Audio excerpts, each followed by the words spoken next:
you very much for coming. It's wonderful to see so many faces that I know personally. And to finish, and I think it probably is finished, this time for real, after 30 years, it's almost 30 years, that I was driving over that hill close to Stonehenge and just happened at that kind of 2 seconds glance that changed my life and other people's lives that I now see here today. It's been a mix. I have to say that I've met people and travelled the world in ways that would not have happened in my government job had it not been for circular areas compressed into vegetation. But it was also the end of a 20-year marriage. It was the end of my profession, and it ultimately was the goodbye to my country. And so I certainly have paid a price for going with my heart. And what I saw in the fields as an engineer, an electrical engineer, right back there in 1983, I could not account for. And to this day, I feel for the first time, actually the third time in the last 2 weeks, to be perfectly accurate, that I now feel confident enough that I can state categorically for me that I know what this is about. And it's been a long time coming. We've been many ups and downs, much deception, people making them, etc. And we'll get to all of that. This is going to be a no-holds-barred presentation. I'm prepared to answer any question that you have, any doubts that you might have. And I know that I am going to be asking you to have some confidence in the assessment of the material that I have. I know that I see one or two faces that of course, I don't know personally, and just might be that have not been to a crop circle kind of stroke UFO presentation before.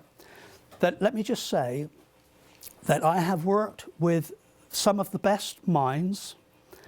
I have advised a number of governments. The Queen Elizabeth and then Prime Minister Margaret Thatcher back in England for several years on this subject. And it is not, we've not come easily to this day. I will be asking, I know, a very huge leap in confidence in my assessment of some of you today. But I'm going to go, as I say, no holds barred. We're going to go straight to it. Less than 10 days ago, I was presenting with Richard Hoagland and Dr. Steven Greer in near Tucson in Arizona, in the desert, and leaving there to Malta, at Veneta in Malta, off of the toe of Italy, the north coast of Africa, to present this same material. You have actually a little more, this presentation, than those two, because I feel to bed the last 30 years right here on my back door, thanks to Pete and the team here. What a wonderful introduction, by the way. That was absolutely wonderful, and I do thank you very much. So it's the last and also the first time I've been presented like that, so thank you. Okay, well, we'll get right to it. And I think this time, a little different to the last two presentations I've just done, is I'll come immediately to the front, to the front of the presentation instead of leaving it to the back, where it has been, where I wanted to say, we know what the message is. I mean, very obviously, when you're looking at symbolism like this, you're looking at what it does scream out as a meaning. Well, I need to also put your minds at rest on one count before we proceed. If what you do throughout the next 2 hours is bounce everything that I say against are they man-made or are they real, you'll miss the conclusion. It's been a godsend the last 12 years, of the last 30, to be talking with the, you could say, with the enemy. I've been in discussions with people making crop circles. Those people who, for the previous goodness knows how many years, I felt were deceivers. The deceptive, sometimes perhaps under the heading of government agents, sometimes as experiential artists, and many other reasons for them making them. So in discussion with these people, I began to hear experiences they were having which were not only totally bizarre, they were the same kind of experiences that people in the research fraternity and members of the public were also having. And so it became clear to me that we had to broaden the research to embrace everything that was happening. Because when I set off on this trail, I didn't really feel that I belonged to this planet. I often felt it was out of place. I felt that I had just found 4 guys, 3 other guys and myself, forming the first crop circle research team in the world, that these were 3 people that I'd known before. Now, further down the road, on this day, in this place, I feel that our team are coming together, that we do now belong here, and we're going to be changing the world. That's where we are.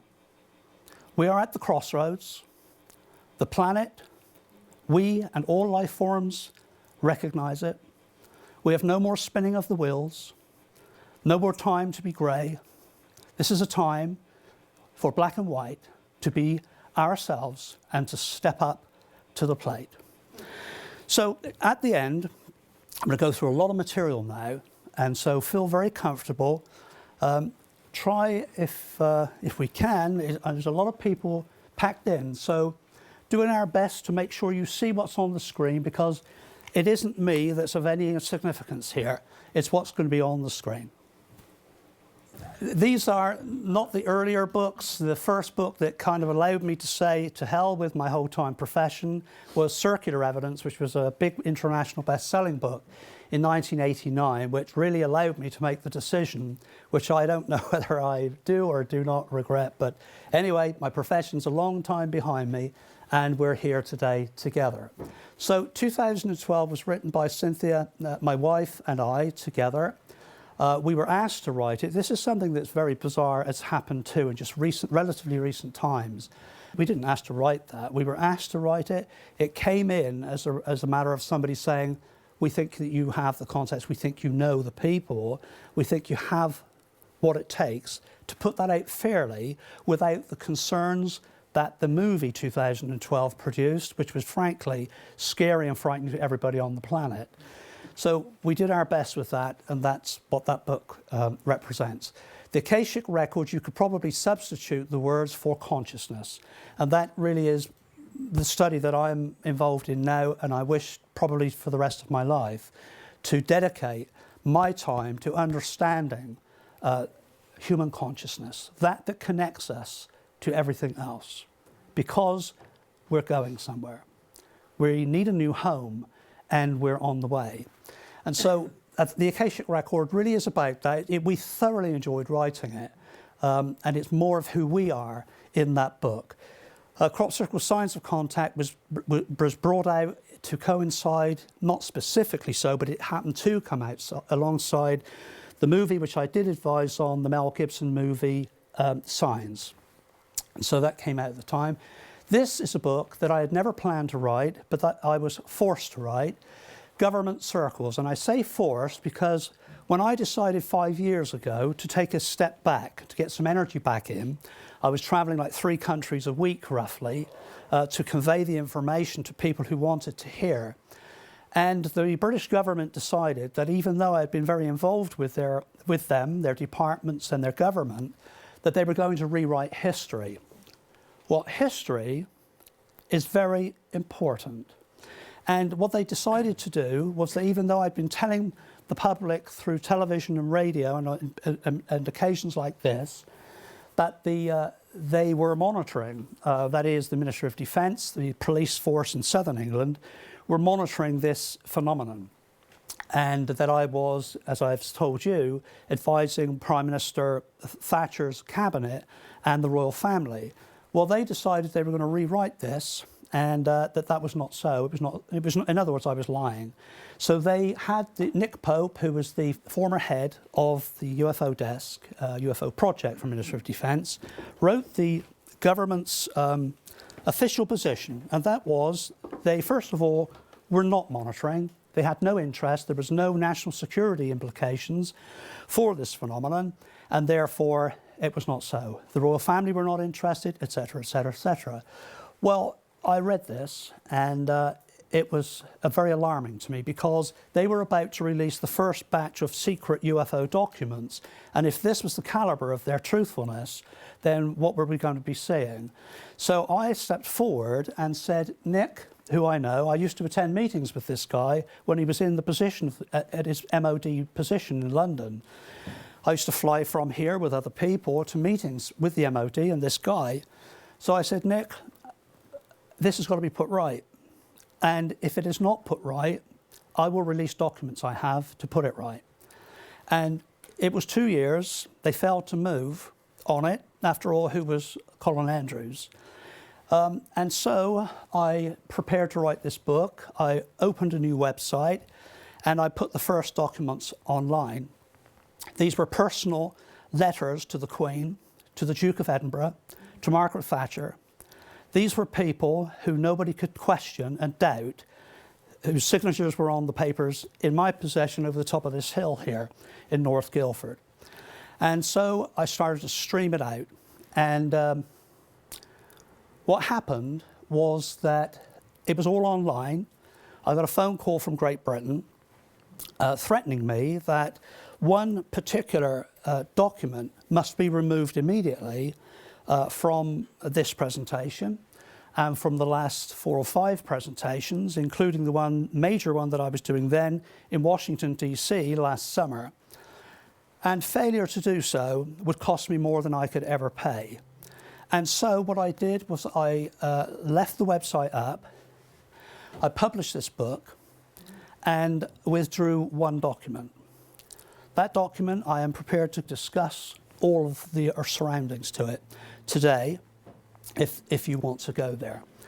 So that's very briefly why this book was published. And just to put this to bed, BBC Radio, telephoned me here in Guildford following my presentation in Washington, D.C. with Nick Pope.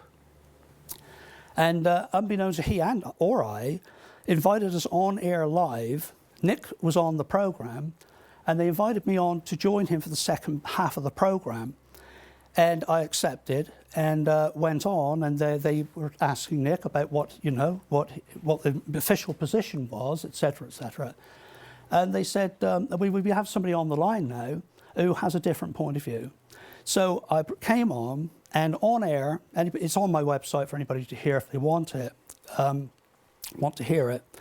He conceded on air in the public domain that he did what he had to do, his bosses had instructed him to do under the Official Secrets Act. And so that's the story. Not everybody wants us to know all there is to know about our world. Truth is important for where we're going.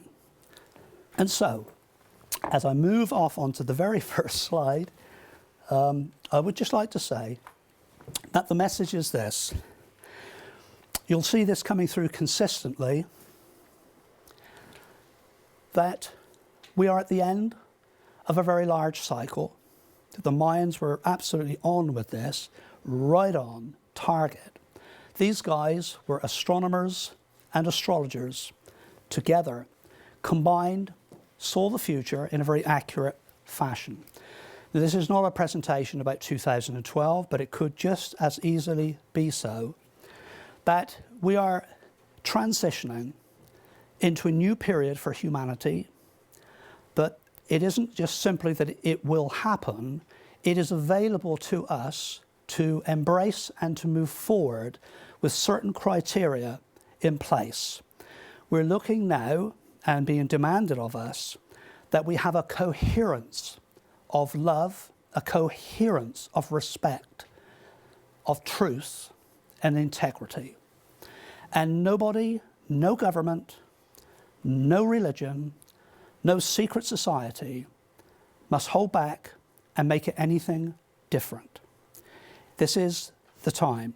So that is the message. You'll see it come through constantly in very strange ways from very strange places. But that's really and truly what it's all about. Okay, so with that as a background, the beauty of it all, as I've put up there, a wonderful countryside in which to enrich the soul. 27 years later, what is going on? I'm going to be moving fairly quickly through this piece, and that is just simply to update you on evolving designs, some of which are made by people. And I'm going to ask you once again, don't let that worry you too much. You'll see why as we progress. Some of them, just for anybody that's not particularly conversant, some of these are many hundreds of feet. Just those between those tractor tire marks, you see these lines down through here, the double pairings all the way through. It's not always that they're exactly 40 feet apart. The various equipment does vary somewhat, but that's about 40 feet. So you're looking at hundreds of feet. Very large, complex designs, many of them perfect geometries. Some of them this year have been 3D in effect, visual effect. These are standing bands, standing columns. You can barely kind of make it out even at ground level, but from the air, it gives you that kind of 3D effect. You know, it used to be that I would stand for an hour and a half and tell you about each design. We're kind of past it now. This is about 13,000, by the way, now. It's roughly 13,000 individual designs in the database. The simpler, earlier designs of the 80s, back into the 70s, in fact, repeat still many times. One just days ago, which I'm going to show you in a moment, just in from Busty Taylor, since I've been back from Malta, and that's just a matter of hours ago. That's a little different, just to give you the nuances of it all. This is the usual placement, topographical positioning in central southern England that has been seeing now for many years, more than kind of 95, 96, 97% of the world's total design reports in just this area here. Well, this is the 2010, a much wider distribution of the designs across the country. There's a lot of UFO activity going on in here, but none that I know of that involves circular depressions. We did also go to Wales and I'll mention some of this in a moment with regard to the UFO. Back also in reasonable numbers, the simple patterns where it all began. You might know that I am the guy that coined the phrase crop circles, and I devised the term because it described at the time what it was we were looking at, and these were simple circles in cereal crops. It doesn't do justice now, of course, to what we're seeing, but that's where it came from. But we're kind of back there again in some numbers this year. This is Cynthia and myself just a couple of weeks ago, opposite Silbury Hill. What a magical place for anybody who still plans to go there. An area, a very small area, where extraordinary things are still going on. This was kind of a radial burst. It didn't have the well-defined cut-off edges of the more recent patterns, but nonetheless, it clearly is not just wind damage. There's something there. Something has happened there that's just a little unusual. I'm going to be coming back to Paul, or at least this field, in a few moments. As I say, we're going to be gathering data now from a wider spectrum of events than you probably have come expecting to see. This is Silbury Hill, the largest man-made mound in Europe, one of the largest in the world, pyramidal form, constructed of alternating layers of flintstone, chalk and soil, so that in fact it's a Leclanché cell which develops a very low level of voltage between the top and the base at the ground level. It's still a mystery as to why it was constructed. So we're coming back to this field in a moment. I was talking to somebody a few moments ago about the policeman event of last summer who witnessed 3 tall beings, which I'm going to be coming back to, a very extraordinary case which is still developing. That happened just over the top here, just in this field, but just over the top of the hill. Many strange paranormal kind of events have occurred in this very small area, and we're going to come back to them in just a moment. We had our own when we left here just a few weeks ago with Paul, my friend Paul Anderson. More of the same, unusual, little different. And this is just right in from Busty Taylor. In fact, just this morning I asked him for his permission to show it to you with his copyright. This is in maize.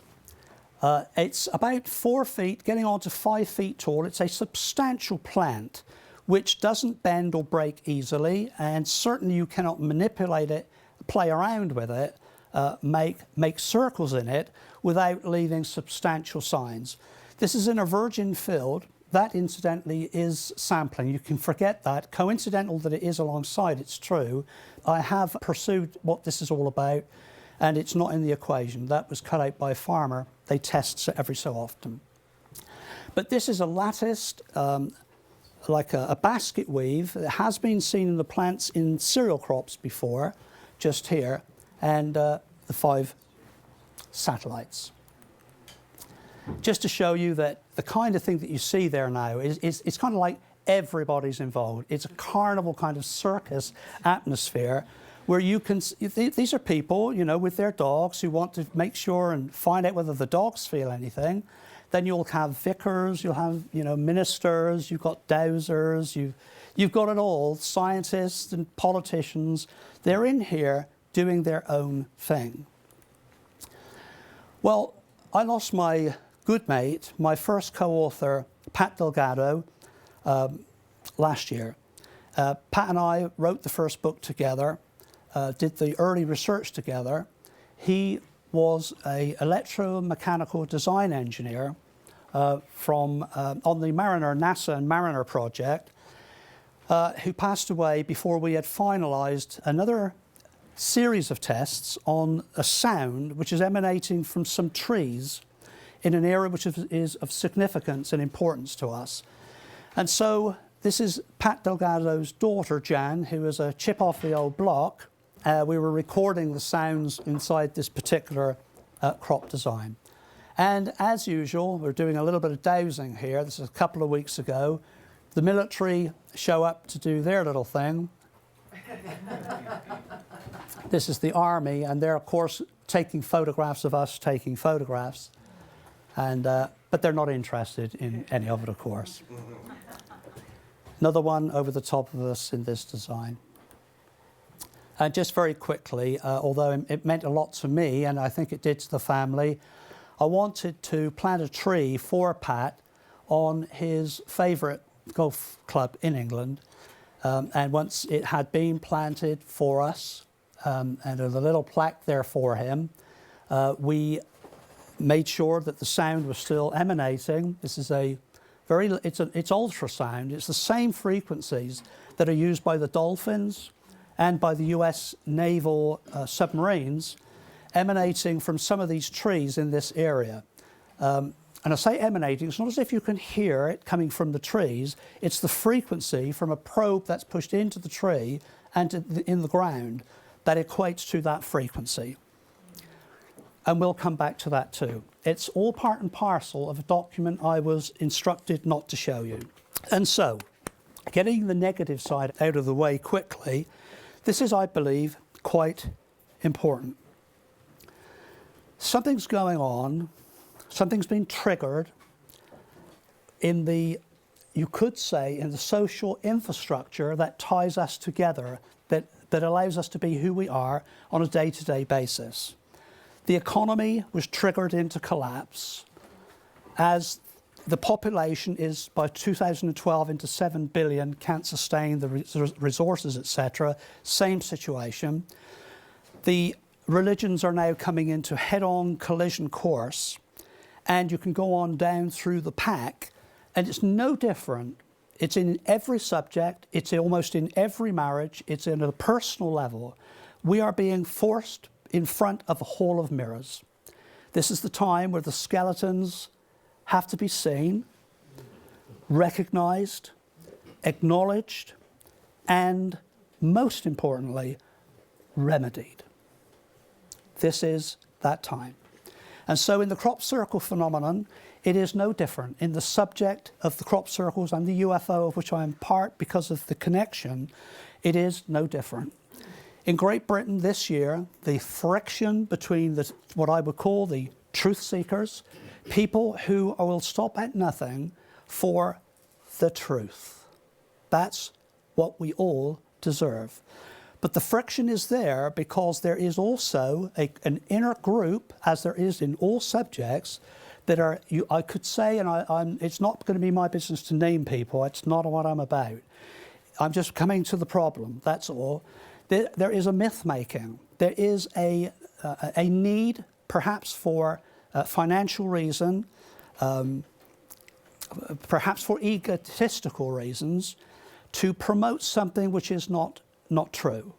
And so the friction now caused by those people who are seeking at great cost to them personally, something that is being promoted in the centre as a myth. In other words, they're all real, none of them are man-made. If that is put out and continue to be put out, it's going to explode at some point. Well, this is explosion point. There's undercover operations going on here of which I am aware. People will finish up, I believe, in court. It's gotten unpleasant. Well, we had to get there. It had to happen. I have to do this, Colin. Is that devices? Yes, it is. Yeah. Louise is very connected to the crop circle, Mr. and has been for quite a few years now, and at great cost too. So this is where we are, and also a little bit at the bottom there, I'm going to come to and speak to in a little bit more detail, the ramifications of farmers' anger after an incident last year when a farmer, allegedly, I have to use this term, fired a gun over the heads of researchers coming into his field. But there's a lot of ramifications to that. It means the farming community are up to here because they've got a lot of stuff going on in their fields. They don't understand it. They are, on one hand, being told by the officials, government in particular, National Farmers Union, and the police, that they are man-made. Well, if they're man-made, this is a nuisance they won't stop in real quick because they're losing their crops. So there's a lot of friction in that area. And we're going to get back to this because now the police have got a real dilemma. This is a meeting just a couple of weeks ago that I asked if it were possible to pull together. This is a man that means quite a lot to the following story. This is where we're going to start the thread and run it through well over 30 years to the message. Now, I'm not a neuroscientist, of course, but just looking at what we've got on the screen here, it's a lump of flesh, as we know, weighing about 3 pounds. You can hold it in the centre of your hand.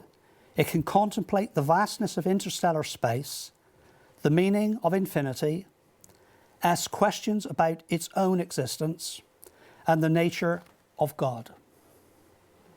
This is truly the most amazing electrochemical machine we know of, and we each have one.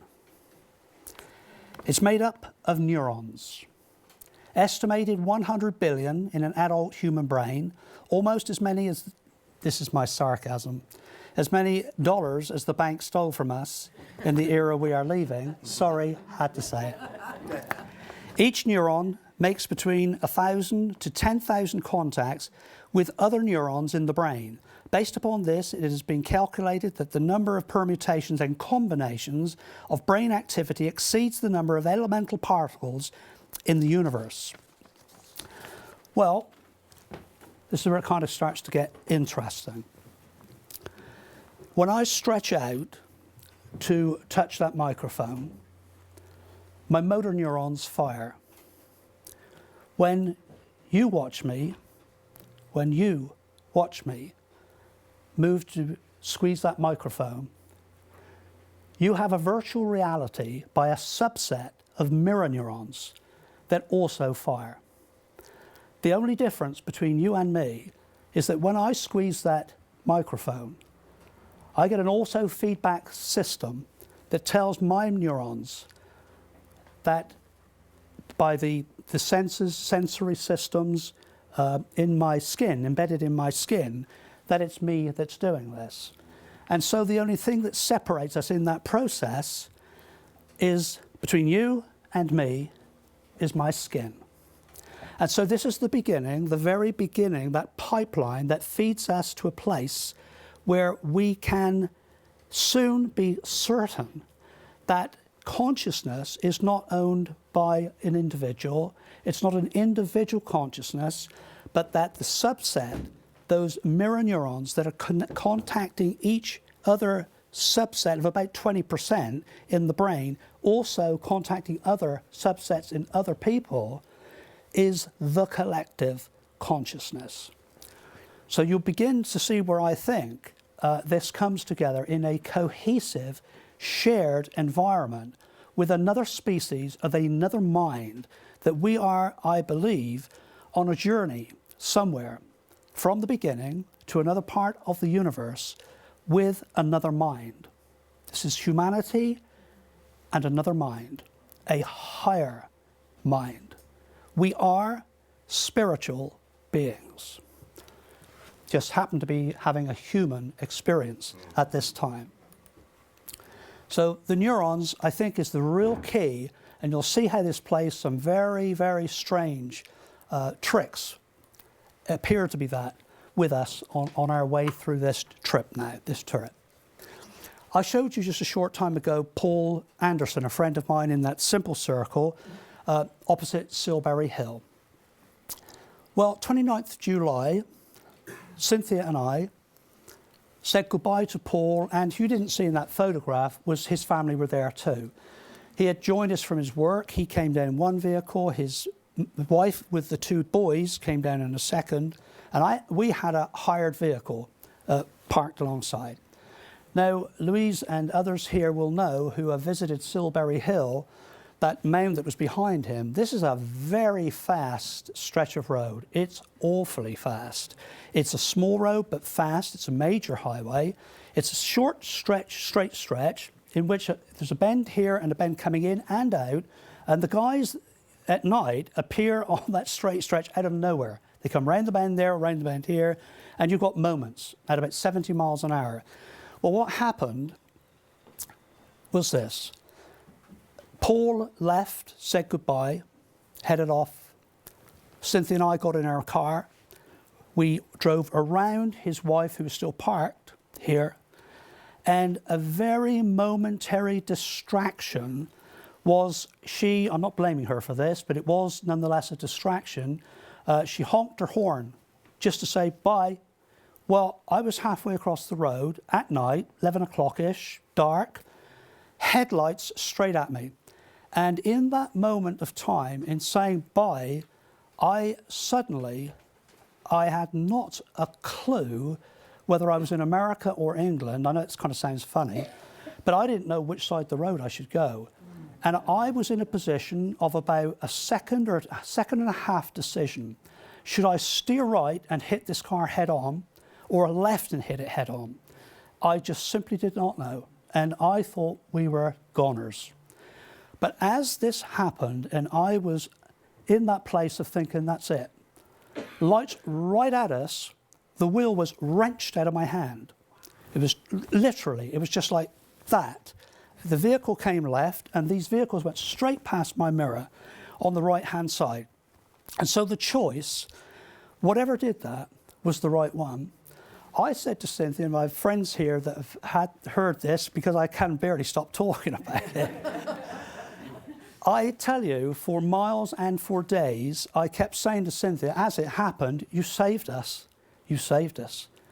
And Cynthia said, I didn't do anything. I said, you wrenched the wheel. You took the wheel out of my hand. She said, I touched nothing. So What's it got to do with crop circles? What's it got to do with anything? I don't know, but you'll see something begin to form here, I think, as time goes on. This area, this particular stretch of road, there's all kinds of things going on. I am not by any means the only person to be relating something of that kind to you. And so put that aside, this was 90 feet away from where the tall beings were last summer that the police officer saw, and I'm going to be coming back to that. Well, we're really switching around here. This is a person I had great attachment to and feeling with. And I've told you of some of my connections with the royal household, and you know, we can come in here a little bit further in a second. This is a photograph I took of Princess Diana with Charles. I was in my government position then, and I sort of looked out a spot for myself when they came in on their honeymoon into the town where I had some authority. And so I was very pleased to take that photograph, but it's there simply to set this next frame up. I'll just let you read that for a moment. I had been asked to show Prince Charles and Princess Diana around the fields where there were crop circles because Charles was having, as indeed the Queen, but we're talking about Charles right now, were getting them on their own property. These were fields out of bounds to the public. And so I was asked by a backdoor contact if I would show him round with Princess Diana. This was the time when, regrettably, there was a conflict in the royal household. MI5 and MI6 were recording just about everything and everything surrounding these people. And so just before I was to show them around and sworn to secrecy, it was leaked to this national newspaper, who put it on the front page, hence they scuttled the actual meeting. Well, this is something I want to share with you too. Each time we come to something like this now, I'd like just for you to kind of ask yourself, where did that come from? Where did the steering wheel, where did that come from? Where did what I'm about to tell you come from? August the 31st, 1997, this is our home in Collins Drive in Branford in Connecticut. We had just come back, I think, with Mel and the family. I believe you were there. We headed back from an evening at my wife's mother's. We pulled into the driveway. I remember the light bouncing off of this light-coloured siding. Look at my watch. 11 p.m. is just after. 11 p.m. we pulled into this driveway, and I, for reasons I will never know, came right out of my mouth this term. Cynthia is not here today, and regrettably, she intended to be here. And I always look to her to say, you know, Cynthia doesn't lie, and she'll tell you this happened. You will be my Princess Diana from now on, is what I said. It came right out my mouth. She looked at me, she said nothing. I said no more. We got out the vehicle, we went inside, we went up to bed, asleep. The next morning, I was so depressed, I cannot tell you. Cynthia went down, grabbed a cup of coffee, came back up, and I said, you know, I can barely get my chin off the floor. She said, what's the problem? What's happening? I said, I don't know. I said, but I feel just so depressed. The telephone went from Shannon, my wife's brother. And she said, you should tell Colin, Princess Diana is dead. And this is what I want to share with you. Remember neurons, okay? Mirror neurons. At 12:23 a.m. French local time, the crash occurred. Initially conscious, Diana went into cardiac arrest. Work by medical staff restarted her heart, but at 4 a.m., Diana died. The press were informed at 5:30 a.m., minus 6 hours to US Eastern, is 11:30 p.m. Something inside of me, with that attachment I had for her, as if I knew her, and perhaps I did, one day, some time ago, I knew she was gone before the media were informed. And so this isn't about me saying what is anything special about me. I'm just simply saying there's a thread here I think is worthy of further consideration. And so, like bees, as I say here, called to the hive, the process began. It all started, the crop circles, all started with an orange ball of light in November 1976. Before I get to it, look at I'd like just to point that out to you quickly. This is different to what you're seeing in a lot of the man-made material these days. This particular fingerprint is very different, but we're not going to be hanging around on that today. The circles have spoken. November 13, 1976, a Mrs. Joyce Bowles and Ted Pratt, a friend, were driving just here on the outskirts of Winchester. This is the old ancient capital of England, Winchester in southern England. They saw an orange ball of light coming down alongside the highway just here. The city is underneath here, just over here. I'd like just for a few moments, we're going to tap straight into the internet now. And while we're doing this, I don't think it's necessary to hear the entire interview that was conducted with these people shortly after this experience in '76. But it's important, I think, for you to make your own judgment on the veracity, the honesty, the calibre of these people. Asking yourself, is this just a lot of nonsense or not? So let's just go in here, just for a few moments, and take a listen. We'll come back. One November evening last year, Mrs. Bowles and a friend of the family, Mr. Pratt, were driving out of Winchester when they saw a light in the sky, a light seen by many other people that night. This is where we see the large orange light. That's right, yes, we did. Yes, on their left. On the left here. Yes. And then it disappeared, and I am coming up to it now. It appeared again here. But right. It started hovering down below the back of these trees and the hedges here. So we came on down the road for another quarter of a mile, maybe a bit more. We turned sharp left to come into Chilcombe Lane.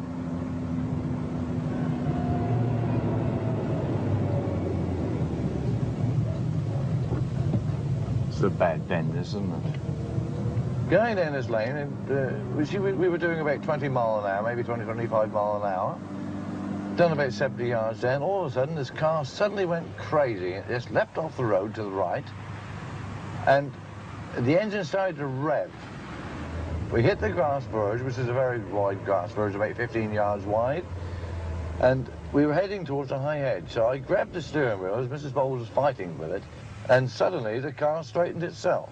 We came down the grass verge for about 10 to 15 yards, and we came to a stop. And it was though we'd hit an invisible barrier, which it gave, because it didn't throw me forward into the seat, but it gave and then brought us back to our normal stopping position.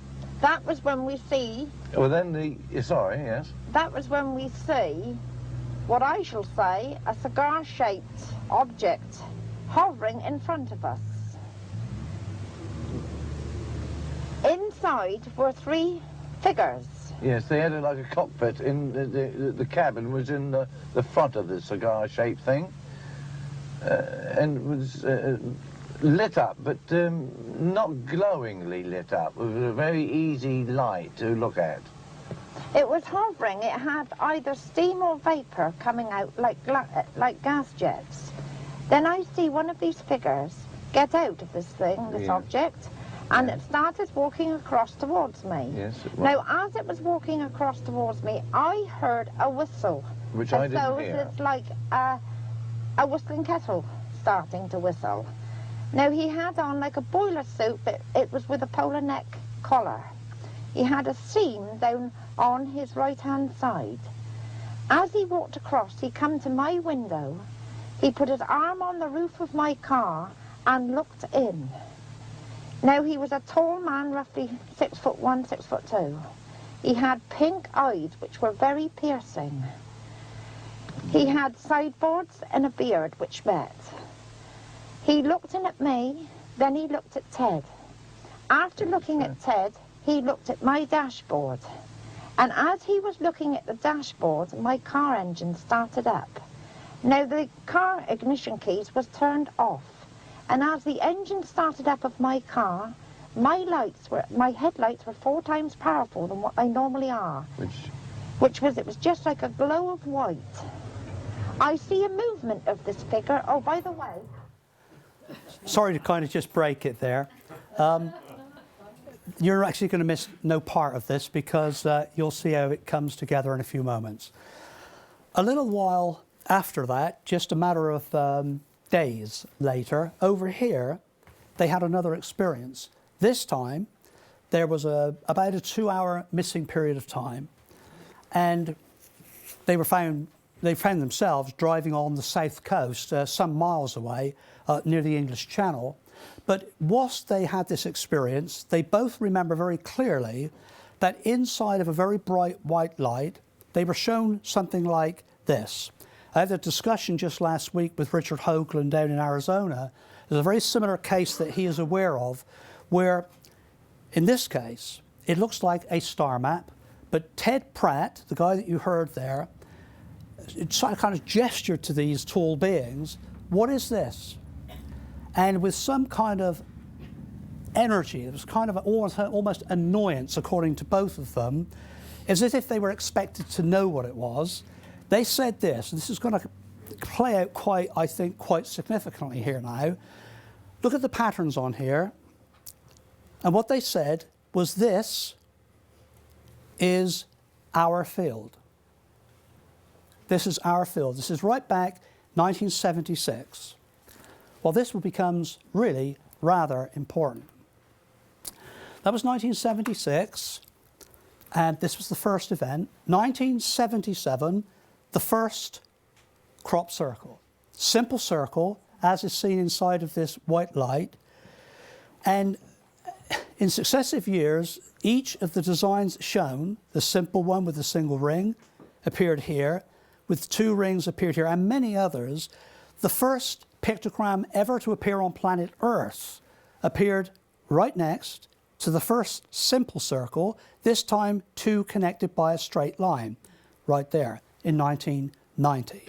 The first photographic evidence of crop circles on planet Earth is right here. And this is how the ingredients comes together.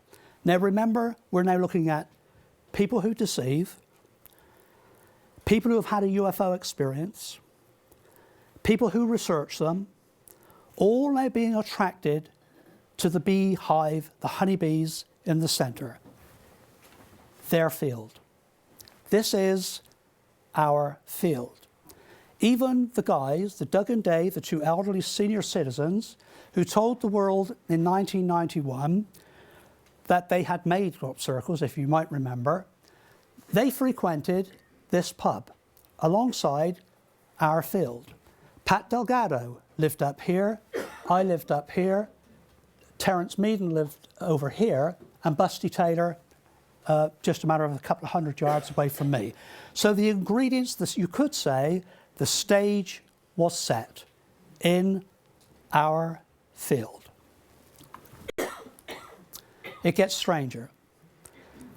The meeting that I was at just a couple of weeks ago in England on the border with Wales, we got to speak to this man here, a retired police officer who now admits he saw what he claims was a 9 feet, he was in uniform on his way off duty, 9 feet tall approximately, being in the same outfit as Joyce Bowles you just heard describe in our field, the same night, less than 100 miles northwest of this position. So now you're looking at authority supporting an extraordinary claim related to our field. So that, I mean, there's much more to it, but that's the brief outline. Now, this is where it gets kind of weirder, and perhaps I'll lose some of you here, because I admit that this is on the edge. but I'm going to give it to you as it is. This is for all of us to make our own minds up with. Now, this word synchronicity and coincidence, we've been talking about it tonight already.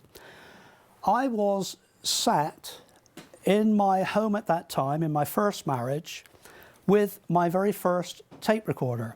I had just purchased it. It was a very large Elizabethan thing. You know, it's not like today's.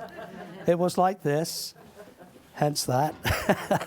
And this thick, with the green valve and the little red mark in the middle for sound levels. And I was on the floor, just like this carpet. The television's up in the corner of the room. We were in a very little house. And I had pushed the microphone across the carpet, big microphone like that, towards the television, because I was just testing the sound. And I turned it on, I kind of put the lever left and pushed it up, and it held on to record. And sound levels were about right. But I'm hearing in the background, I was listening to the news, ITN, Independent Television News. There were only 3 networks in Great Britain at that time. And I was listening to the news in the background as I'm just doing this. And the sound of the broadcaster is slowly diminishing. Then it breaks. I looked up, and the screen has gone into white speckles, just white, picture's gone. He's gone, sound's dropping right out. And what I heard and recorded, because my microphone is on there just testing my tape recorder, thousands of other people heard as well. And what they heard was this. Now, I just want to point out where it is. The transmitter that covers this area is Hannington, transmits the area that covers our field and what is now, to this day, the most extraordinary level, the greatest level of crop circle reports in the world. Well, this is what came out of that television set. This is 1 year after the UFO experience, November 26, just where the bug is, 1977. Now, there's no need either for us to listen to all of this. I just want you to hear it, and then I'm going to read to you what it said, just so that you can hear it. What's on the screen is not what was on the screen at the time. Whoever put this together has put in their own overlay. What you're hearing, I'll cue you in. What you're hearing is the actual sound. If all of this is a nonsense, it's a coordinated international conspiracy. And The it's Rhodesian doubtful. nationalist leader, Bishop Abel Muzorewa, has accepted Mr. Smith's offer to negotiate an internal settlement based on one man, one vote. But, he says, there are conditions. These include stopping the execution of all captured prisoners of war, allowing guerrillas to take part in negotiations, being arrested. In Australia, Mr. Kerry Packer's cricketers are still pleased about yesterday's High Court decision, which lifts the ban on them playing in Test matches. This is the voice of Allah, representative of the Ashtar Galactic Command, speaking to you. For many years you have seen us as lights in the skies. We speak to you now, to share wisdom as we have done to your brothers and sisters all over this, your planet Earth.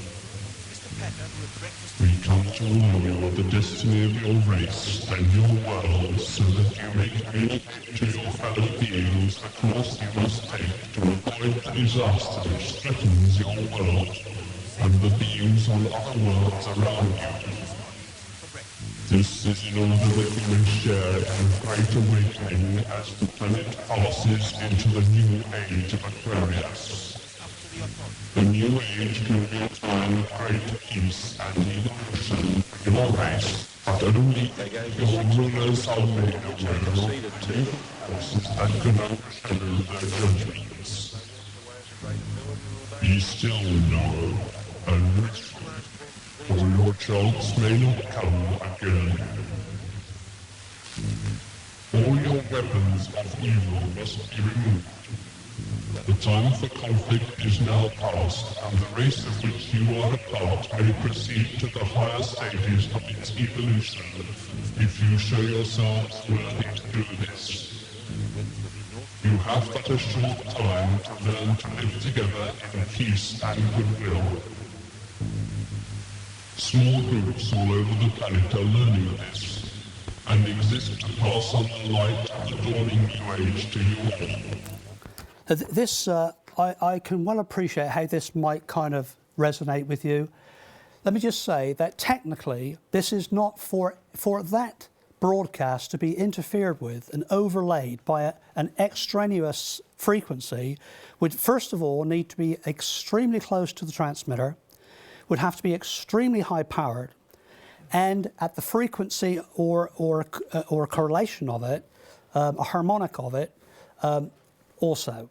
This is not off of your shelf kind of gear to start with. It's very high frequency. It was VHF at the time, went up to UHF. This is not equipment that is easily available. The Independent Broadcasting Authority, of which is on that tape, but I've cut it short because of the time factor, there was an interview with the IBA who conducted 3 investigations into this because it concerned a lot of people. It had me going. I mean, it was like, what was that? People flooded the switchboards asking what was going on. It still, to this day, remains a mystery. But this is what it said. Remember, this is the area covering our field. This is the voice of Vrillion, a representative of the Ashtar Galactic Command, speaking to you. For many years you have seen us as lights in the skies. We speak to you now in peace and wisdom, as we have done to your brothers and sisters all over this, your planet Earth. We come to warn you of the destiny of your race and your world, so that you may communicate to your fellow beings the course you must take to avoid the disaster which threatens your world and the beings on our worlds around you. This is in order that you may share in the Great Awakening as the planet passes into the new age of Aquarius. The new age can be a time of great peace and evolution for your race, but only if your rulers are made aware of the evil forces that can overshadow their judgments. Be still now and listen, for your chance may not come again. All your weapons of evil must be removed. The time for conflict is now past, and the race of which you are a part may proceed to the higher stages of its evolution if you show yourselves worthy to do so. You have but a short time to learn to live together in peace and goodwill. Small groups all over the planet are learning this and exist to pass on the light of the dawning age to you all. You are free to accept or reject their teachings, but only those who learn to live in peace will pass to the higher realms of spiritual evolution. Hear now the voice of Vrillion, a representative of the Ashtar Galactic Command, speaking to you. Be aware also that there are many false prophets and guides operating in your world. You'll hear this repeated in a number of other ways shortly. They will suck your energy from you, the energy you call money, and will put it to evil ends and give you worthless dross in return. Your inner divine self will protect you from this. You must learn to be sensitive to the voice within you that can tell you what is truth and what is confusion, chaos and untruth. Learn to listen to the voice of truth which is within you, and you will lead yourself onto the path of evolution. This is our message to our dear friends. We have watched you growing for many years, as you too have watched our lights in your skies. You know now that we are here, and that there are more beings on and around your Earth than your scientists admit. We are deeply concerned about you and your path towards the light, and will do all we can to help you. Have no fear, seek only to yourselves, and live in harmony with the ways of your planet Earth. We of the Ashtar Galactic Command thank you for your attention. We are now leaving the plane of your existence. May you be blessed by the supreme love and truth of the cosmos. Well, like I say, I showed you where that was. Now jump on 20 years or so, and at the base of the second transmitter, covering the same area, just here, this is our fields, just here. Hannington transmitter is up here, and this is the second one covering the same area near Winchester, the county, the old capital of England, Winchester. This is now August 15, 2002. There's a high degree, as you can see, this is a crop circle here, a crop marking, hundreds of feet across, a high degree of mathematical sophistication, and the use of an optimization algorithm to position these bits here. These are ASCII code bits deciphering through what we know now, and we've designed our computers to read. This reads very much like the last one. Beware the bearer of false gifts and their broken promises. Much pain, still time. There's a damaged word in here. There is good out there. We oppose deception. It comes through constantly. We oppose deception. Conduit closing.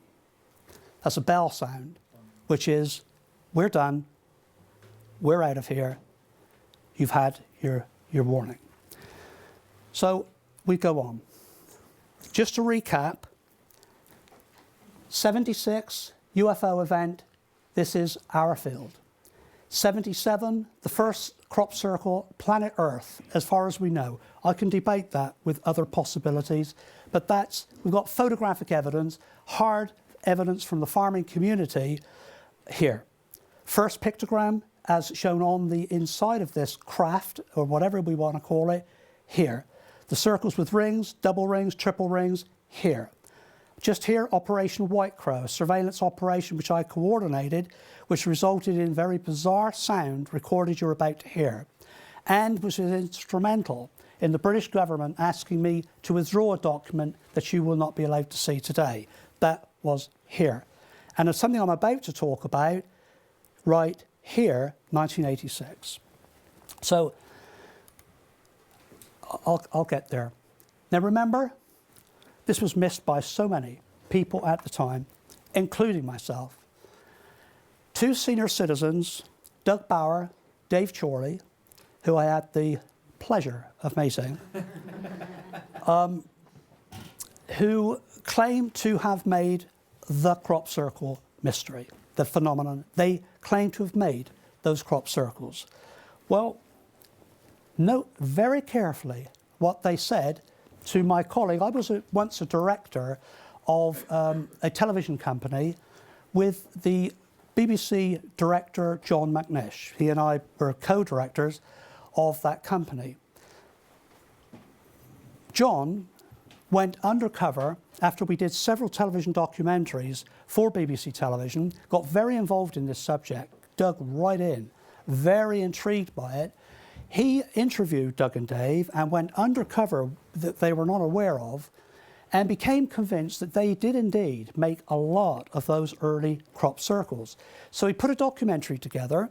He wrote this book, Crop Circle Apocalypse, and we was ready to bring them out together when sat right in front of him, the two guys themselves, with this conversation.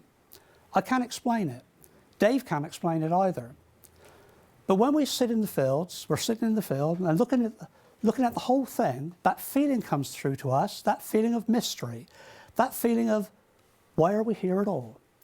There was a long silence, and Doug sat staring at me. This is John McNish. Then Dave picked up. Doug used to say to me sometimes, while we were out there and we'd just done one, meaning just made a crop circle, why do we do it? And we could never explain that certain thing. And Doug used to say, do you think there's something that makes us? That did, and still does, really get to us. Were we being told almost to go out and do them? I know it sounds crazy. Well, it sort of doesn't, now that we've gotten this far down the road. This was that event on the map that I was just showing you. This is Busty Taylor, light aircraft pilot, who has been with us right the way through from the beginning. He's flying his aircraft, he's kicked it over. We've had many of them in this particular field, so he flies over it regularly. We're looking for these designs. And Busty says to me, it would be interesting to have one, a crop marking, made up of all of those we've seen so far. Well, so far, in August 86, was what you're looking at.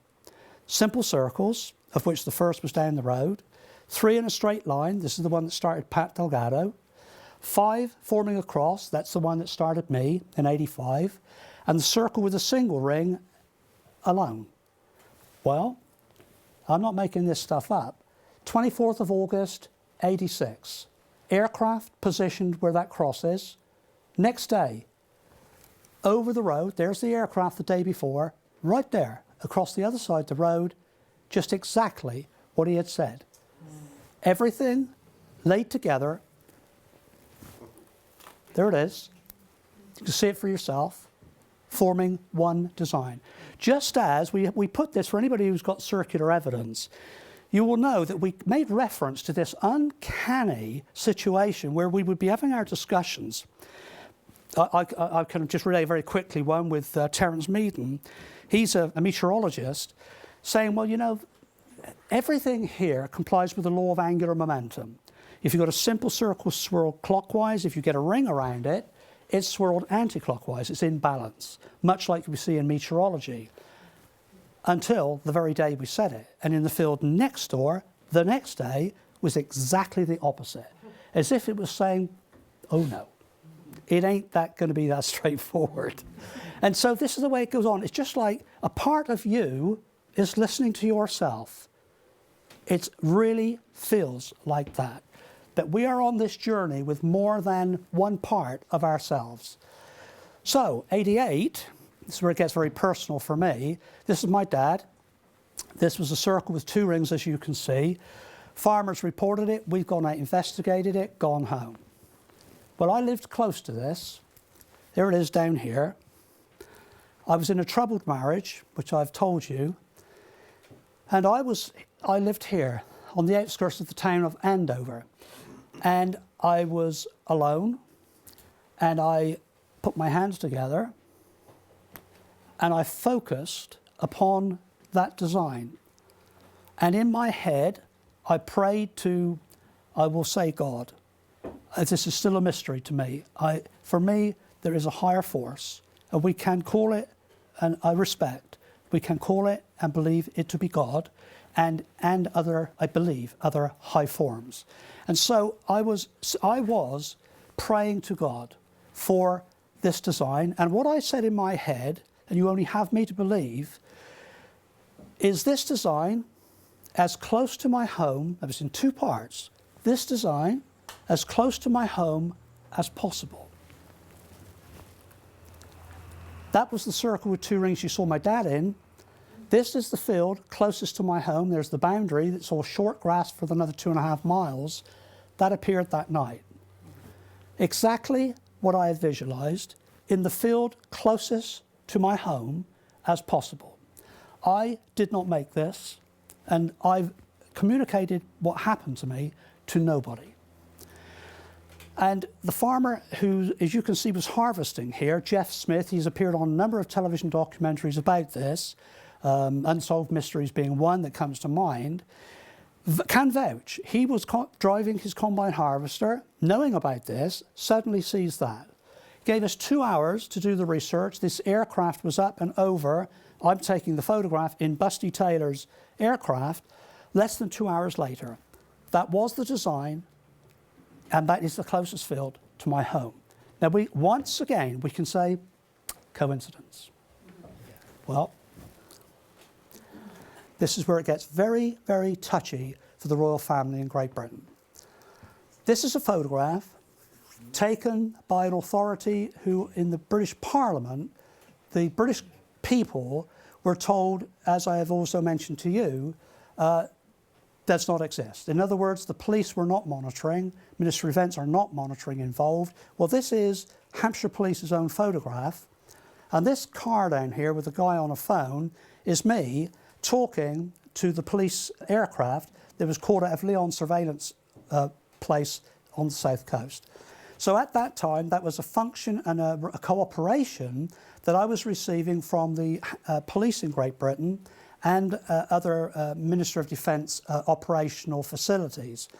And so this was one small piece of what was put into government circles to put the record straight. But we're going to go into some detail now, which will get very close to the document that I had withdrawn. And I kind of just have to go there because you'll begin to see that we're all in this together, and people in high places would far rather that you do not have this information. So this is June 1989. These people, this is all on my website, this is Operation White Crow, only the second only ever surveillance operation trying to capture these things forming on film.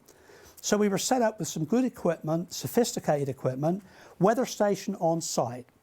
This guy headed that, Dr. Terence Meaden, head of Tornado and Storm Research Organisation in Great Britain.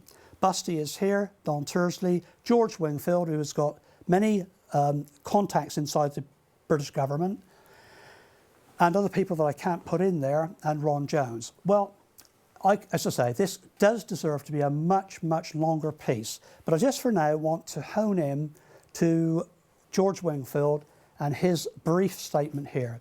A year or so before this, I was in a field where we had already done some research and we had left for home. I returned alone and again did this. This is important in my opinion, is to kind of go back inside. Is sincerity, truth, sincerity, and to check in with who you are inside.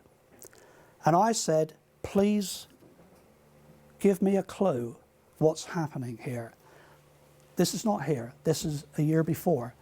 And immediately, in response to that thought, was a sound. That sound you're going to hear in a moment, it wasn't recorded at the time, I just dealt with it as it occurred. I wasn't expecting it. I prayed for something to give me a clue, and immediately this sound comes back, which was extraordinary. And it was kind of a loud, trilling kind of a continuous, very close to me, as close as the dog is right here, 6-7 feet away, and it was amazing. I could feel the level of energy moving on my cheeks. It was that loud, that vibrant.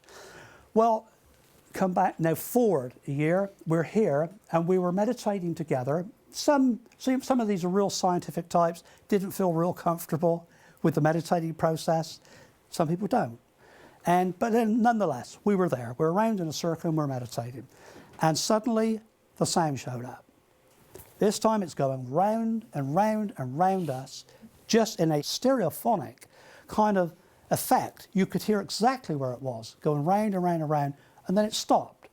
And it came down to about, probably 25 feet away. Pat Delgado felt he was being called to the sound. He felt this inside. I did not. I mean, with the rest of the group, stayed where I was. Pat went over to it, to the sound, and he started scooping on the top of the plants. He calls me over, and he started scooping into here. He's going to go off like this. I didn't know what he was doing. I just took whatever he was, he was kind of offering. And he stopped. I went back to join the others, and then suddenly, this gets close to why there's a document pulled from my side. He went backwards at about 40 odd degrees, where he should have fallen on his back. He went back and he stayed there. I can't do it, or else I'll be on my back. Like this. And his face was absolutely terror. And he puts his hand out to me. We were very good friends. It's like, and he said, Colin. And he's gone back like this. And I went straight to him, held his hand, and both of us were going back, being pulled back. So I just put all I could. And it was like pulling two bubbles apart. It was just like that. We broke free, broke away from whatever it was, and we got out of there. Well, George he shouted out to the sound as all this was happening, make us a circle. Make us a circle. I first of all want you to hear the sound, and then we'll get back to make us a circle. This is the sound that was recorded just a few moments later. It continues. You've got little pieces here, but it's continuous. Now this is slowed down 50%, so you can hear.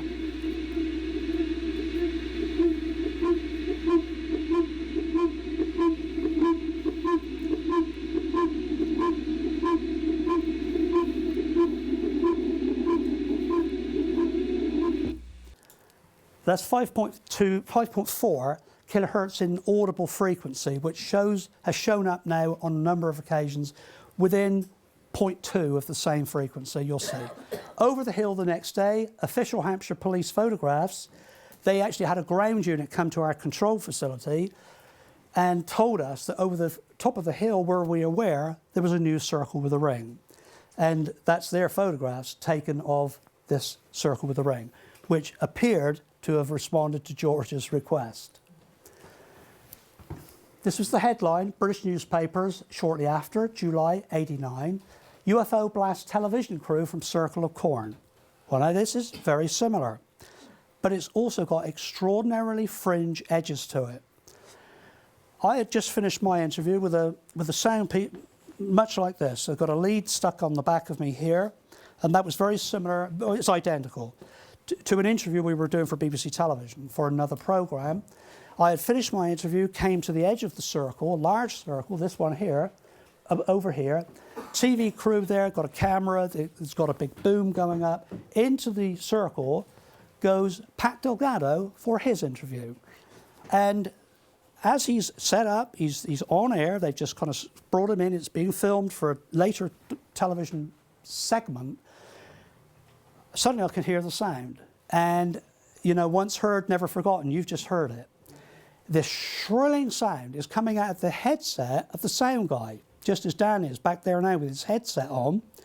And the guy's going like this. It's like, my God. Pat Delgado, at the same time, some of you might have seen the footage. Remember, the camera's still rolling. And Pat's going, it's all around me. It's all around me. It's being caught by his microphone, the lead, the transmitter, here. He's inside the energy field. And his hair on his head is rising, his arms. He's feeling the electrostatic field, and they're recording, for the second time, the sound. Well, we headed at their invitation, incidentally, all the red lights are coming up on the television camera, and after a couple of minutes or so, the television camera was destroyed. Not before they had it in the can, the actual footage, the recording in the can, taken away to Birmingham Pebble Mill Studios, where we were invited to do a live piece on air a couple of days later. And this is what happened there. This is us, a much younger Colin Andrews on the end with Pat. And this is the sound engineer as it was happening. He's trying to squelch it out and do all kinds of things here. It isn't having any of it. This is Pat saying, it's all around me. I can feel it. Television camera over here is destroyed. Well, they come on air. They're going down 10 seconds on air. 9, 8, 7, 6. On the segment comes, they're going over from national news in Great Britain to the studio to do this piece. They start running the footage, and as they got to the actual clip itself, out went all supply to the entire studio. So all of that happened. Everybody in Britain knows about all this stuff because it literally terminated the program. The automatic generators kicked in and, of course, brought the whole thing back up. And so that is the BBC sound. I don't think there's any real point in me pressing it. It's the same stuff, 6.6 kilohertz, recorded by BBC Television. Right. I'm going to widen it a little bit further. July 27, 2003. This is a Tai Chi instructor, Graham Pritchard, who I've interviewed now several times. He and his brother decided to make this flower of life design here. Sketched it out, worked out how they would make it, just two people. And they would make it and place it in a field called Barbary Castle. This is well known to people who've been following this subject because of the exquisite nature and sacred geometry of a design that appeared in mysterious circumstances in Barbary Castle, England, back in 1990. So they decided that's where we're going to put their special one that they're going to make. That particular night, Graham's brother became ill. Not seriously ill, just didn't feel up to doing it. And so it was not made by them that night. That appeared in the same field, Barbary Castle, that very night. Not by them at all. What you're looking at here is vast. It's Actually, what you're looking at is after harvest. These are plants that have been compressed to the ground and snipped by the harvester. Secondary germination has taken place here with the green is. Just to give you that, there is no question that's the same design that they designed, they planned in the same field the same night. But that field's rather special. Okay. On the top of that layer, we put another. This is the satellite from Google of Avebury, large archaeological site, Silbury Hill, which I've been talking about. This is where the wheel got kind of tugged out of my hand here. This is where a police officer were coming back to, saw 3 tall beings just here. We could go on and many, many, many others. This is a crop circle picked up by the satellite at the time. This is the southern entry into the Avebury Stone Circle site. We're going to have a look right now to this little area here. Just take note, just for referencing purposes, of these 3 large trees. 30th of July, 1999. Diane Krishna, with a group of individuals, meditated and decided amongst themselves on the spot, right here next to these trees, to meditate for that pattern. Now, I'm going to use the word urge. The trigger is where something suddenly comes from. You accept as your thought, as an urge, an inspiration, an intuitive feeling that you believe is yours. Well, this is what the group had. They did their meditation. That's the pattern they decided upon to meditate for. 30th of July. The same night, just after 10 o'clock, this guy here, Matthew Williams, who is known to everybody in this subject, Matthew is not liked by a great number of people because he makes crop circles. And that night, just after 10 o'clock, he's at his home, he lives alone. He had the urge to make this design. He said, I just felt I had to do it. I got in my car. I figured I could do this alone because it's a design that's, you know, if the diameter of the circumference goes 6 times, I can do this alone. So he heads out. He has no idea where he's going to do it. He's going to do this pattern on urge. So he comes out. He lives way up here. He comes down along this main road, A4. This is the highway that nearly killed us both. Along here, and he turns right into the avenue, and now heading up to Avebury. He sees the field on the right. He decides, that's where I'm going to put it. As he's walking in here, he heard voices. And he says that he heard chanting. He says he heard a guitar being strummed. And he thought, those guys are way too close. There's no way I'll be able to get in here and make this. You can't see them, but you can hear them. And he reckoned they're probably about 100 feet or so away.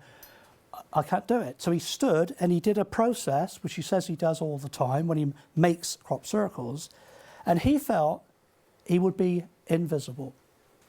He has felt this before, that he could shield himself and he would be invisible. So he went in, he made this as the temperature dropped dramatically and a mist appeared in this valley here. That, by the way, at Operation White Crow, we had the weather station there where I told you Pat went backwards. We had a weather station there and exactly the same thing happened. We had a dramatic temperature drop, barometric pressure drop, the barometer went way down the graph, localised, all that was checked out with the Met Office. It was not across southern England, it was local to that area. So we can certainly vouch for that. You know many people who have had their own personal experiences and there's a dramatic temperature drop, that conversion. So he felt this too. Well, when he left, he did his job and he was bugged by these voices and he made local inquiries around his village and here and he found Diana. And he said, were you in that field the other night? She said, yes. We were meditating for a pattern and do you know it appeared He said, yes, and I made it. And that was a profound moment, because now the circle has gone full circle. The urge from a person who's making one, from the person who has meditated to requiring one, coming from an instruction. I want to add to this my own personal piece shortly too, that I have not spoken about publicly before.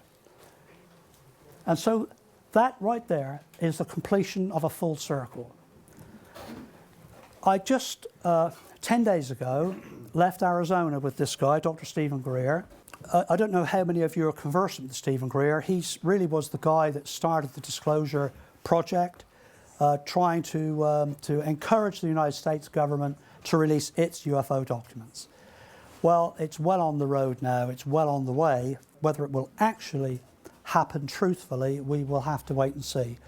But I was with him and a group of about 50 other people, Oliver's Castle, England, July 24, 1992. When we too did a process, we all need to do this, because it is, when you speak like this, unbelievable, and yet it's fact. This is what happens.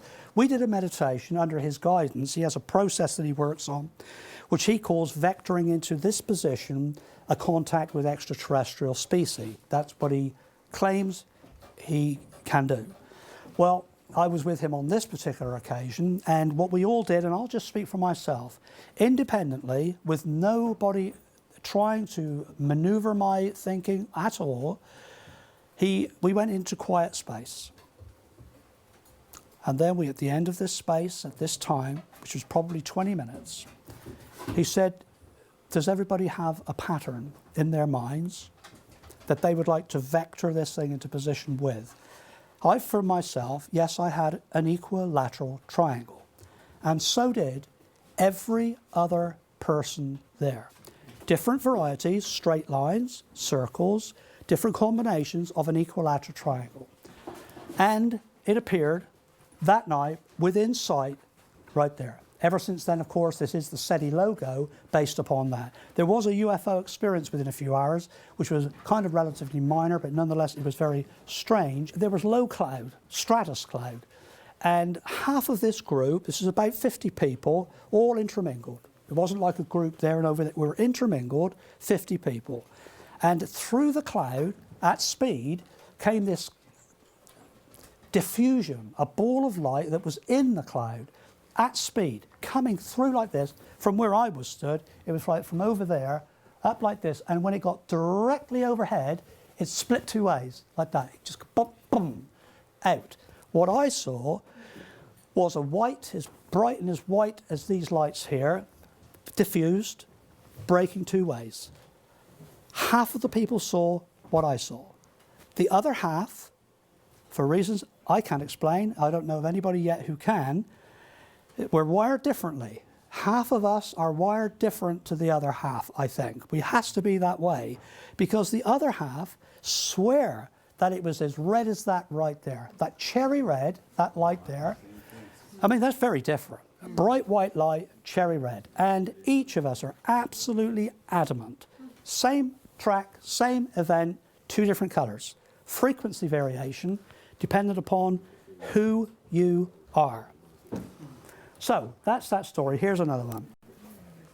6th of July, 1995, 10 p.m., people I know who I've worked with for many years decided to blind test the scientific community. And so they went into this field and they made two circles and connected it with this loop, like that.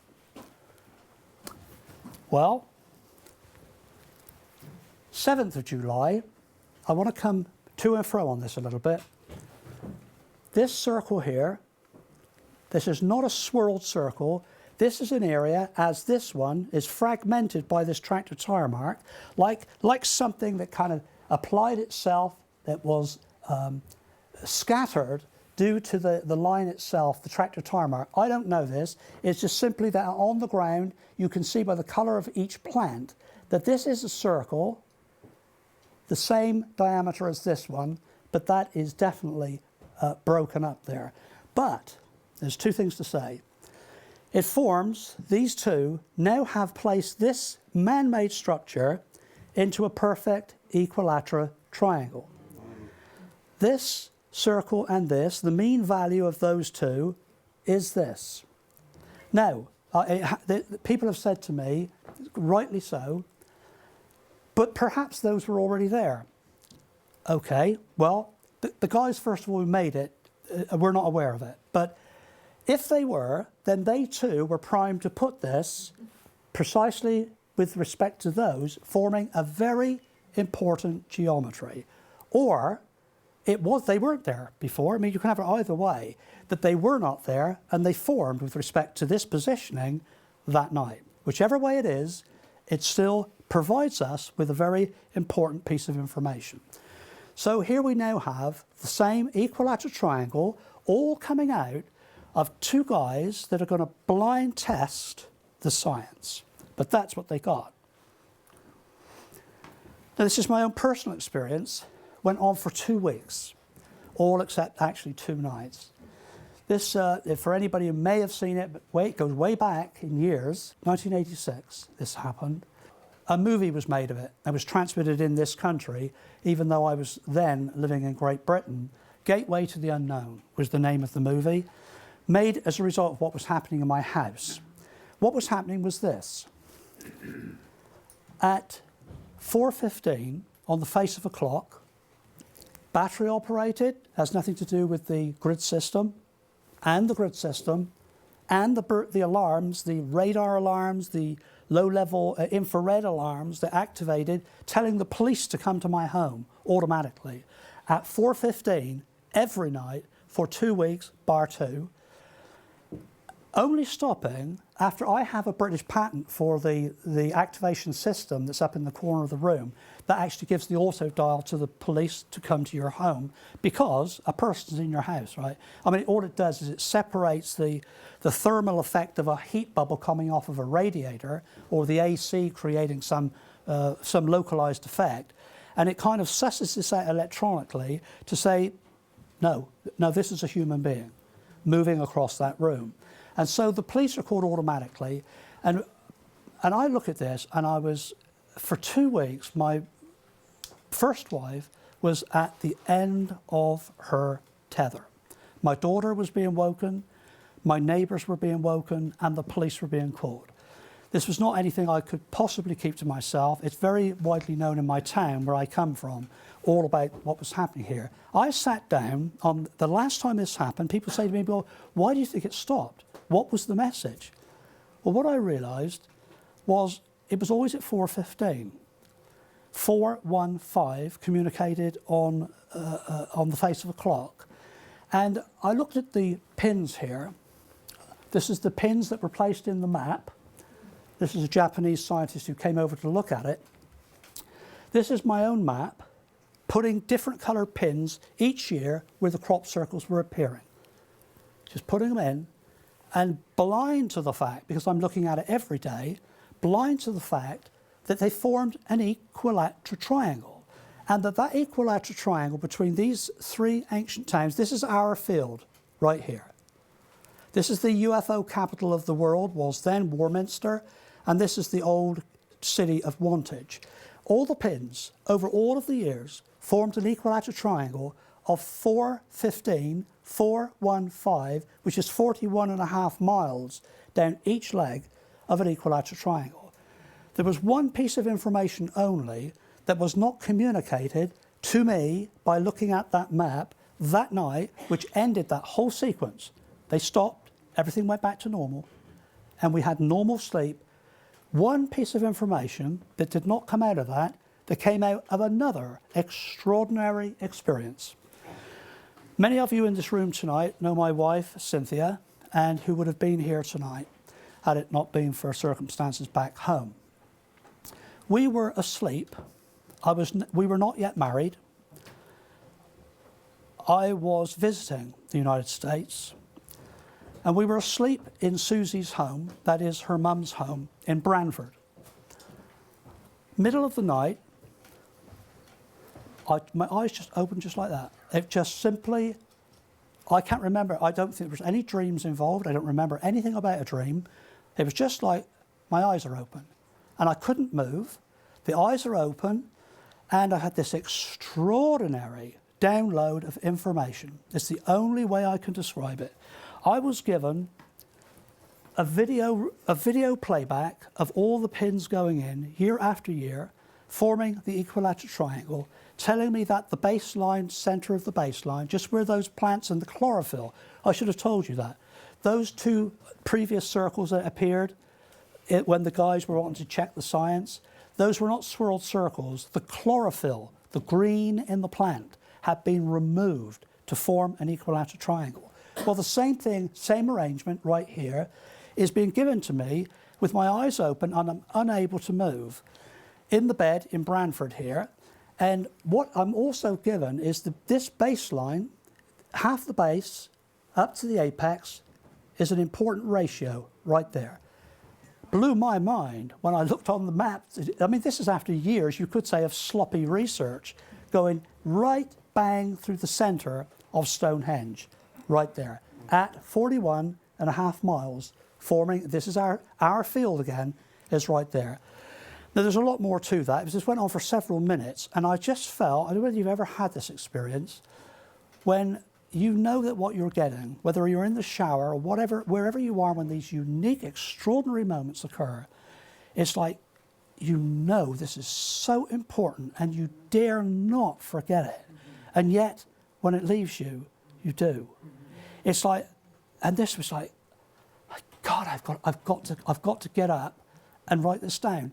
And I explained this last week and a few days ago in Malta. How this felt to me was, it's like volume being turned down. As this effect left me, was like turning the volume down, but not in audible terms. It felt like the level of connection with something supreme was being turned down. It's going, it's leaving me. And as it left me, I was able to move. And Cynthia, she would have told you this for herself now. As I say, obviously, I will tell you it for her now. Her next book, a chapter in the next book is going to be, is the result of what I'm about to tell you. I looked at Cynthia to explain what had just happened because her eyes have now opened. It's the middle of the night and her eyes are open and I know something's going on. It's just exactly the same. She's just glued there. It's just like glaring. Several minutes and it left her. And she said, what just happened to you? What just happened? I said, tell me. Well, tell me, what did you get? She said, it was this equilateral triangle. It's like, oh God, tell me what happened.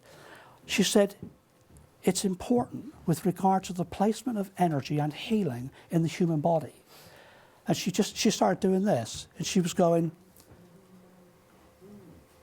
and as you come out like that and lock the center of her hands to this is the best I could get off of the internet. So the hands should actually be a little further apart, forming an equilateral triangle up to the third eye, the intuitive third eye, right here, and giving these two ratios as being important.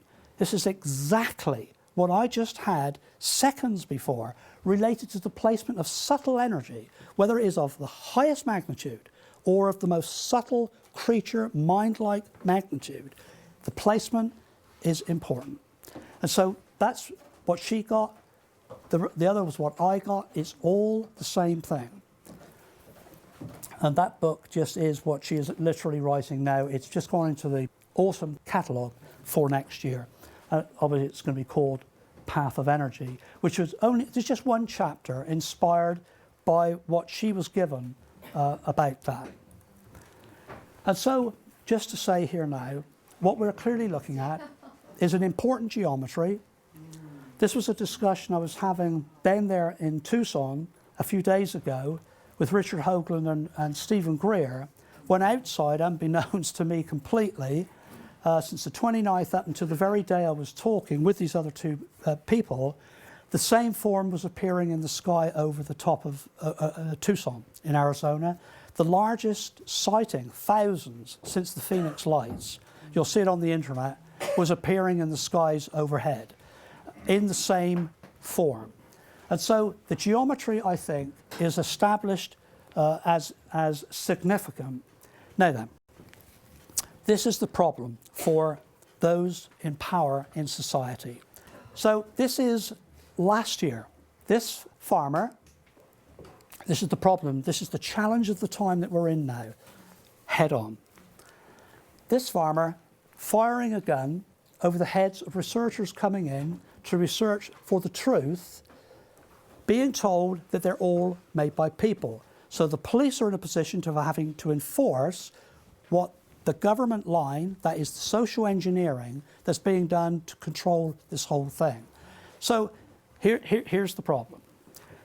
Wiltshire police turn up with armed guards. That's maybe more common here than it is in England. The police are not armed. So this was an armed unit sent out to get this farmer under control and to arrest him. Helicopter over top, police dogs, sniffers on the ground. Next couple of days afterwards, spokesman for the National Farmers Union, Ian Johnson, remember, now this is the law saying enough. Enough. We got a farmer firing off shotgun. Enough. Spokesman for the National Farmers Union, Ian Johnson, said there is no doubting crop circles cause aggravation and incredible cost to the farmers. We know crop circles are man-made and they cause huge problems for the farmers because these crops are grown to earn the farmer income. As farmers, we do not want to prevent people accessing the countryside, but this is vandalism. Things changed. Less than 1 week later, same police station that have sent armed police officers out to arrest this farmer, now one of their own, a police sergeant, is driving back from that police station where they have sent that out 1 week before. Remember, all these circles are man-made, okay? He's coming home, and to his right, just after 5:30, there are these huge, tall beings, light beings, in a field alongside a Mayan design, a crop circle design of Mayan traditional geometry. These guys are just up here. This is the actual field behind it. It's my photograph. We flew over to look into this. My colleague is still there talking with the police officers. This is ongoing. I'm going to give you the latest in just a few seconds. So he comes along, he sees these beings, he stops his car. He's thinking initially, it's some kind of laboratory process underway. Somebody's out there testing. So he stopped his vehicle. He's a police officer. He's in uniform. He walks across the road, he gets through these barbed wire fence, and he shouts out to these guys. They're actually broken up across here. There's three separate places, not bunched as you see them here. And it's just like he's speaking to the fresh air. They totally ignore him, oblivious to him being there. He noticed that there was a rippling energy field bouncing the plants, the heads of the plants, a little oscillating, much like a heat haze that you might see out there, around these guys, one large circular area around them. And he shouts it out again, and they got their attention. As they turned to him, the energy field and their attention rippled towards him. So the energy field came down at him. He had an immediate severe headache when it got to him, embraced him. Remember, Pat Delgado, Ariel, all that stuff?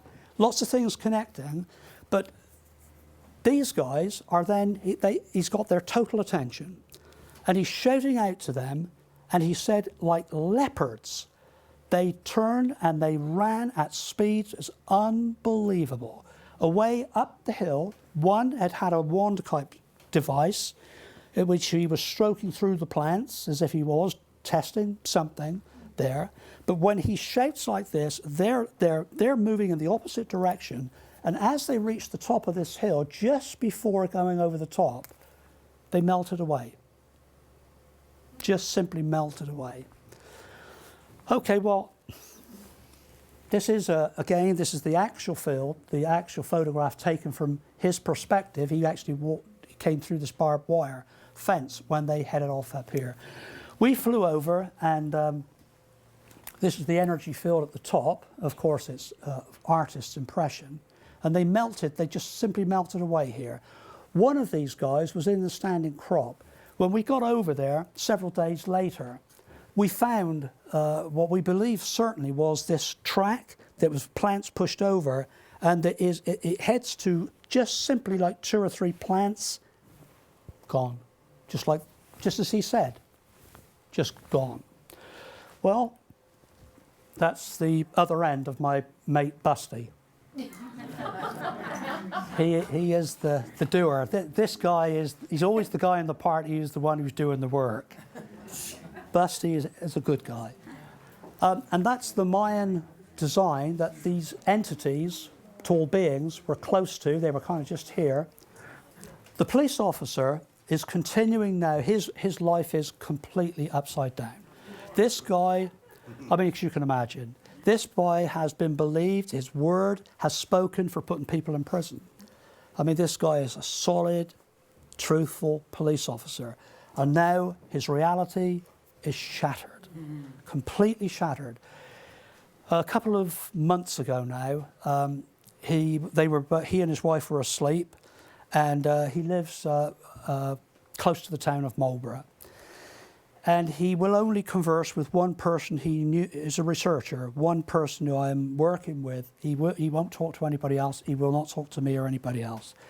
So he's got a rapport going with this man. And he said that he woke up suddenly when his wife was screaming. This is a couple of months ago, since this happened. And immediately his eyes were open. There were three same tall white beings, light beings at the end of the bed. She had opened her eyes and screamed. His immediate reaction was to lurch at them. He got straight at the bed, and as he went towards them, they started to fade.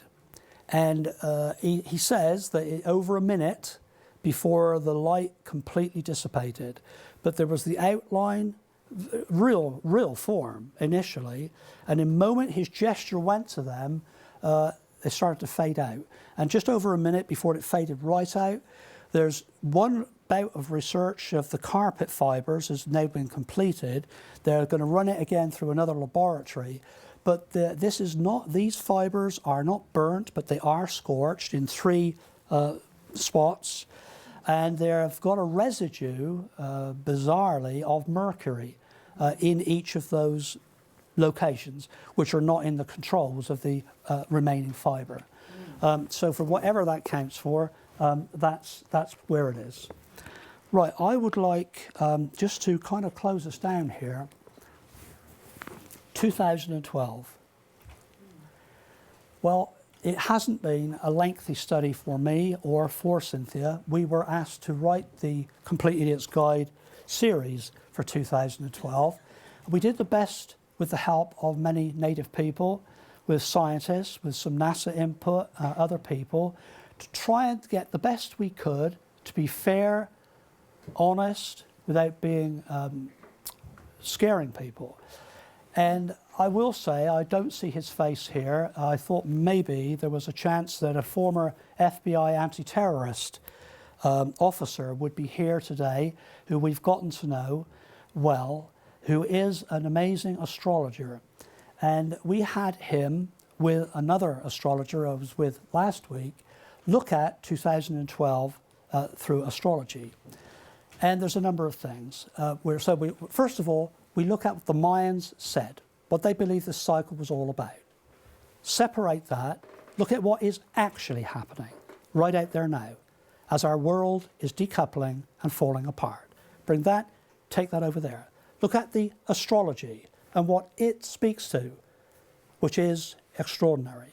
And again, you place it and you overlay it, just as Busty Taylor said, wouldn't it be something to have all we've ever seen brought into one? 2012 is that.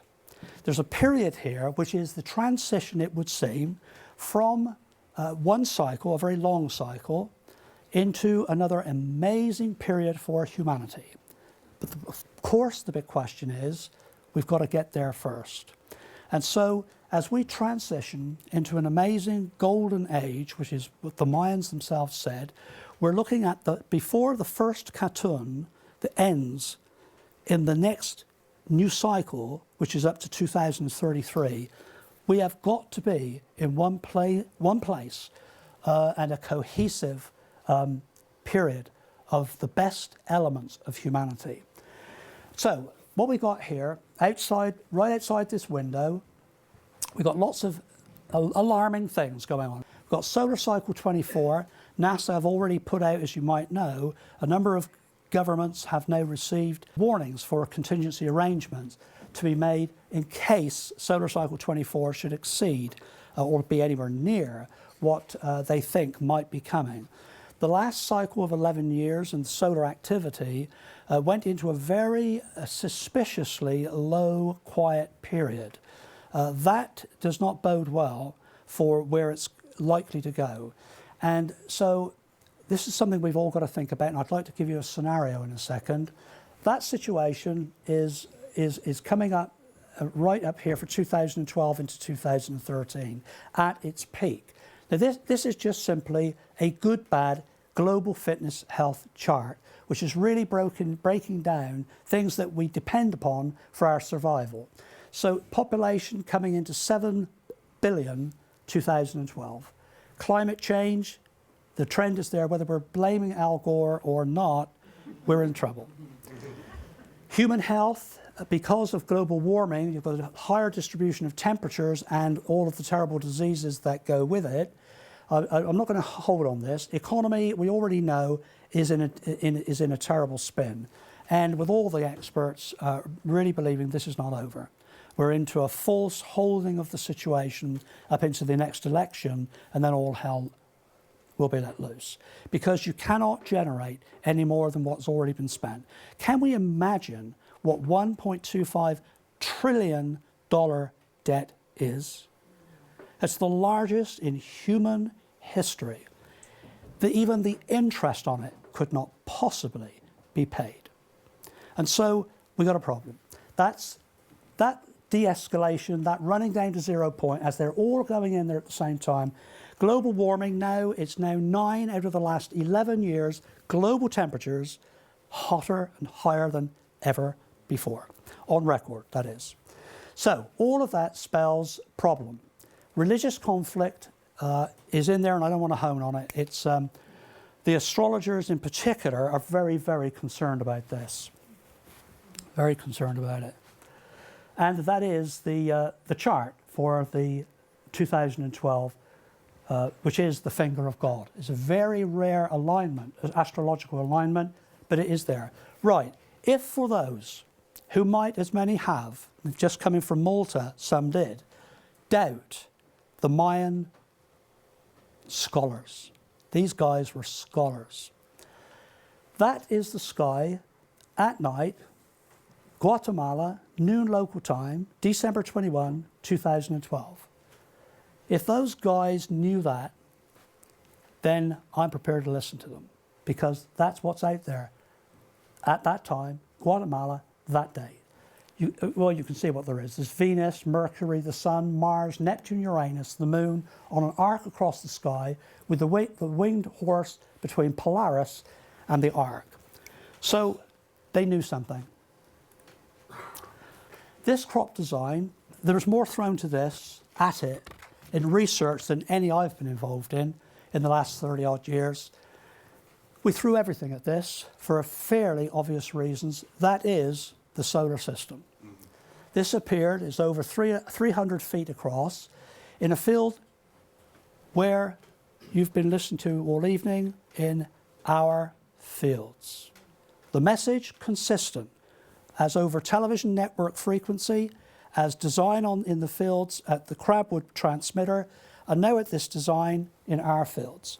What that speaks to is a particular alignment and the Earth missing from its orbit.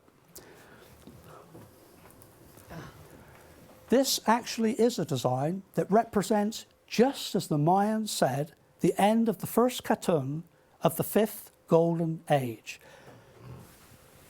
3rd of September 2033, where if we have a cohesion of all of the elements we've been talking about, the very highest of humanity, of those qualities that take us to a better place, if we can be as one force by this date, it is believed by those who are looking at this geometry, we will be in position. If we are not, we will not. And so that's the design, that's what it means. And what I would say to that, as you can see on the screen, I'd just like to read you one section from the book.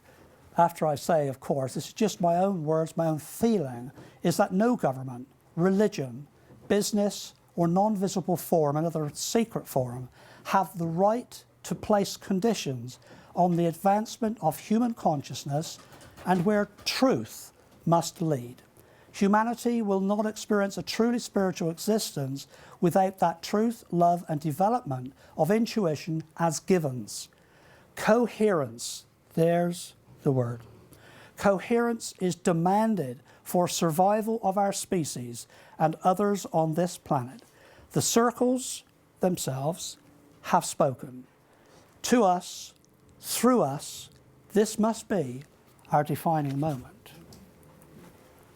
At the 11th hour, finally, as the past disintegrates, we get our opportunity to transition and rebuild, this time with truth and respect. This is the moment. We are at the crossroads. It's now up to us. And I'd like to read this to you in closing.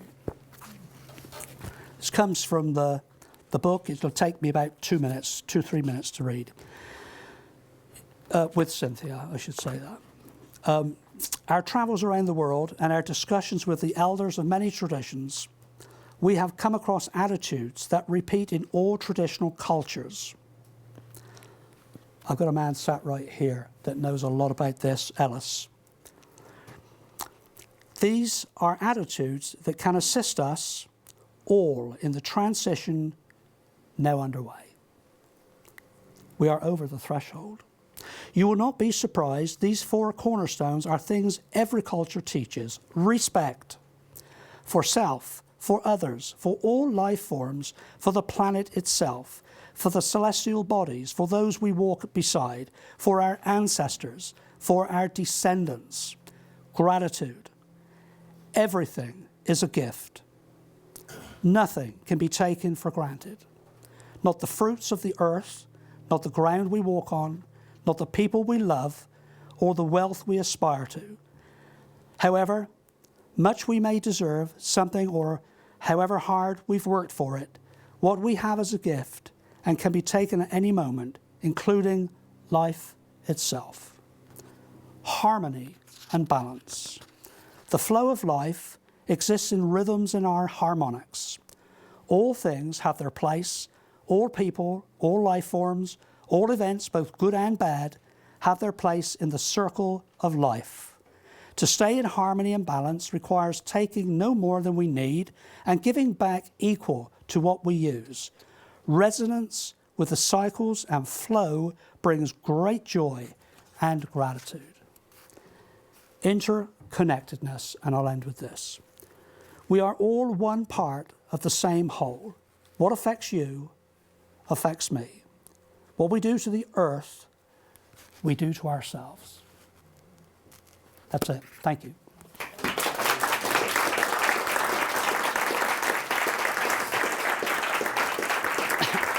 Thank you.